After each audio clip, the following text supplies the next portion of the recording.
Alright, I'm Genesis Gaming, and this is part 2 to my Shadow of the Edtree guide. Today, we'll be venturing in the Belurat Tower Settlement Legacy Dungeon. This is the first Legacy Dungeon for the DLC, and this guide will take you through every unique item you can get.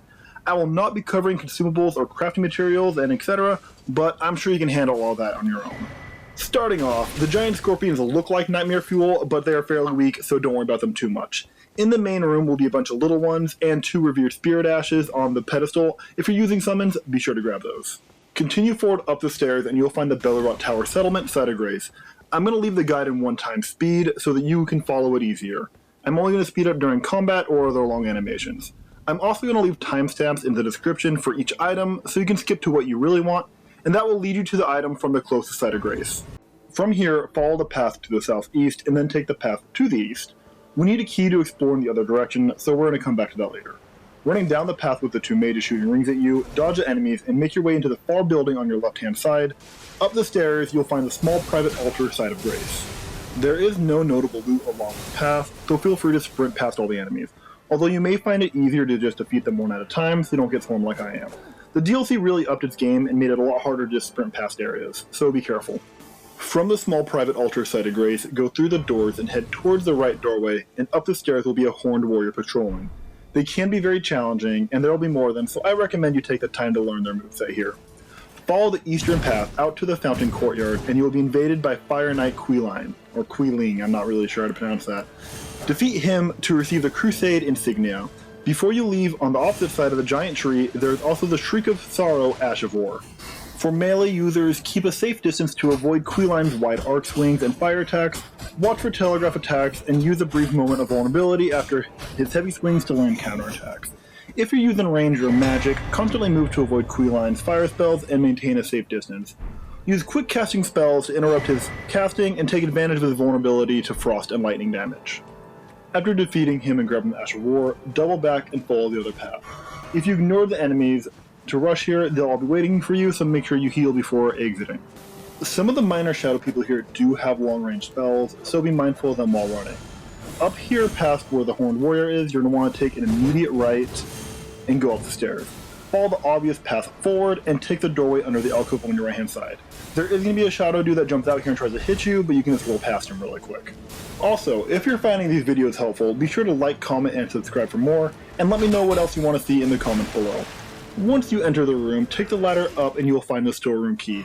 This does lead to another room, but we're going to worry about that after we defeat the boss of this legacy dungeon. After exiting the room, take a quick left and jump onto the rooftop at the end. Use a well-placed jump to jump onto the bridge, and in the room on the right-hand side, you will find the Well Depths key. We'll use that in just a minute, so let's head to the next Site of Grace first. Exit to the opposite side of the bridge, and you'll climb back up the ladder we were just at, but this time take a right instead of a left when exiting. I am trying to make this guide as streamlined as possible, but we are going to end up doubling back and forth a little bit in order to hit everything in this area. At the top of the stairs, take a left and then another left down the next set of stairs to find a lift. Pull the lever in the room to open the door, leading back to the Belurat Tower Settlement Site of Grace for a shortcut, and we'll be coming back here later. We're actually going to go use that Well Depths key we just found. Make sure you have a way to cleanse poison, you'll be needing it. Then let's follow the same path as before, but instead of taking a left, we're going to be taking a right, and you should see a covered well on your left-hand side. I am trying to get every important piece of loot in this video, but I'm not perfect. So if you know anything that I missed, please let me know in the comments, and I'll be sure to make a follow-up video. And just up here is the well on the left-hand side, just as promised. Down the well, you can use the key to open the gate, and follow the path forward to come to a poison lake. Exit and go to the left, and a poison ulcerated tree spirit will appear. This shouldn't be the first one you've fought, so I'm not going to go into detail about how to beat it, but consider using fire if you are having trouble. Once defeated, you'll receive the Immunizing Horn Charm plus 2. There are several of these talismans that are buffed to tier in the DLC. They aren't necessarily the most exciting, but I'm not going to complain too much. Overall, I am loving the DLC, and I hope you all are too. Oh man, you know, going in 1x speed, I have a lot of empty spaces to fill with dialogue, but I am trying to make this guide easy to follow, so I don't really want to speed it up. What would you all prefer? Would you rather me just blab away and shamelessly plug myself, or should I leave it silent and let you watch me play the game instead? Let me know what you want to see in future videos in the comments. And yes, that is me shamelessly plugging myself. Once you have defeated the ulcerated tree spirit and claimed your reward, we're going to head to the opposite side of the lake, and you're going to find a bunch of the fly things. I don't really know what they're called. I recommend taking them all out as you see them, or they will quickly swarm you and 2 or 3 shot you in a few seconds. On a patch of land is a lone horned knight, and when you defeat him, you will get the horned warrior sword, and this is a guaranteed drop, so if you want to use it, I recommend taking him out. To the east of his location, you're going to find the poison hand weapon on the ground, surrounded by more flies. A cool thing about the Horned Warrior Sword is you only need one of them to dual wield. When you go to two-hand the weapon, you just pull out a second one. It also comes with the Horn Calling Ash of War, which has you stab the ground and then a bunch of horns come up to hit the enemy. And then, as you probably guessed, the Poisoned Hand weapon inflicts poison damage on enemies. In Ash of War, the Poison Spear Hand Strike inflicts deadly poison on enemies if it hits. It is a fist weapon, so its range is severely lacking, but you can have fun with it if you want. And yeah, this is just a lot more than fighting flies. Sorry about that, I'm trying to fast forward through it. I tried running past them, but their aggro follows you for a really long ways, and they literally swarm you, hence flies. So it's just easier to beat them all if you see them. You can farm the Horned Warriors you see for their armor set. This one doesn't respawn, but the other ones will. The helmet will increase strength by 5, but it decreases healing flask effectiveness by 7%, so I don't really think it's worth it. The other pieces have no special effects, so farm at your own convenience. Once you've collected all the loot around the lake, look for a tower to the southeast of where the Horned Warrior was. Here you will find a ladder that will take you to a door that also leads to the Belurat Tower Settlement side of Grace. Now that we're done down here, we'll start back over at the Belurat Tower Settlement side of Grace. Go ahead and take the lift we unlocked earlier back up, and we'll continue from there. At the top of the lift, we're going to take a left and go into a giant room with a few scorpions. There'll be 2 bigger ones and several smaller ones, so be careful. I recommend beating them before picking up the item. Once you can do so safely, the item is the Bone Bow.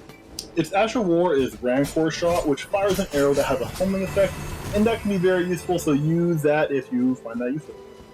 Come back out of the room and parkour across the rubble to find another room full of flies, and in the connecting room is a Michaela's Cross along with the Scadutree fragment. It's actually pronounced Shadowtree, apparently it's an old English way of saying it, but I have Scadu just ingrained in my memory at this point, so I'll probably go back and forth a little bit. Once you exit this room, you will see an item to the left, which is the dried Bouquet Talisman, which increases strength whenever one of your summons dies. It can be useful if you're using dual summons, or if you wanted to use a weak summon to get a quick power boost. There's a couple ways you can play with that, so have fun. After grabbing the Talisman, you have 2 choices that lead to the same path. You can jump down into the pit of flies and continue forward, or warp back to the Belurat Tower Settlement side of Grace and take the lift up again. I'm going to take the lift up again because I hate dealing with the flies, but again, the choice is up to you. As you can see, I already aggroed the flies that are down there, so I can't open my map.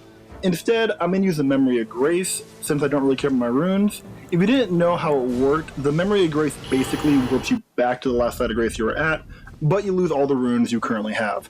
Kind of a double-edged sword, depending on where you're at in the game. If you did follow me back to this side of Grace, we're going to take the lift up, and once at the top, we're going to follow the path to the right, parkouring across all the houses with the Gravebirds. Once you get to the end, you're going to see another one of those dudes with a sparkling jar. By now, I think you know the drill. You need to kill him and then loot the Revered Spirit Ash that he drops. Be careful, there is a Horned Warrior patrolling this bridge, and he's probably going to see you and aggro onto you, so be ready for that. This one does use a greatsword, so luckily he is a little bit slower. But they're still a pain to deal with, so I'm just going to run past him. We are almost done. Once you pass the bridge, take the path to the left. The right side is where the path with the flies I mentioned earlier would have brought you to. Continue along the path, and you will find a bunch of shadow guys, and the item near the altar is another Revered Spirit Ash, so our summon is seeing a lot of love right now. Following the path forward up the stairs and past the Curse Blade, you will come to the Stagefront side of Grace. Outside the boss door is a summon sign for Redmane Freya to assist you with the battle, but it isn't necessary to summon her for a quest line, and just a friendly reminder, summoning any NPC outside of the boss fog will increase the boss's overall health, so use at your own risk. If you want to be surprised for the boss, I recommend you leave now. If not, this is your warning. The boss is the Divine Dancing Lion. Once defeated, you will gain its Remembrance and the Divine Beast Head Helmet. For the melee users, focus on the beast head movements to anticipate attacks. Use a Great Shield if you have one to block and counterattack during brief windows of vulnerability. Consistent heavy blows can break its poise, leaving its head vulnerable for a series of melee attacks, but be prepared for its recovery like ground smashes and whirlwinds. For our magic and ranged users, keep your distance and use quicker spells like Comet if you have them. Stay alert and dodge a Divine Beast's larger AoE lightning attacks at 75% health, and it'll start using wind attacks at 40%. Maintain your distance and cast safely. Once defeated, rest at the site of grace and take the lift up to go through the doors, and you will see another revered spirit ash on the altar. Up the stairs, you will receive a note that says you can't go this way and the door is blocked by shadow thorns. Very similar to how the Edtree was blocked, but, don't read too far into that. We're actually not done yet. We still have that Storeroom key we picked up earlier. Alright, so we have a little bit of time while the video gameplay catches up to my dialogue, so here's another shameless plug. These guides are really for the completionists. This is not the fastest way through the tower settlement. I have faster guides posted to my TikTok, Genesis Gaming 101. I try to focus on posting my long form videos to YouTube, and my shorter videos over there. So be sure to check out my TikTok for more guides if that's something that interests you. I do appreciate your support regardless of what platform you're watching from. Please leave a like, follow, and subscribe for more content. Alright, well, we are still climbing. I probably could have sped through this portion, but I'm committed at this point. Up ahead, there's also a letter that basically says, hey, this is the wrong way. Instead, you need to head to Castle Ensis, which I will cover in my next video. However, you can totally skip both this settlement and that castle entirely if you wanted to.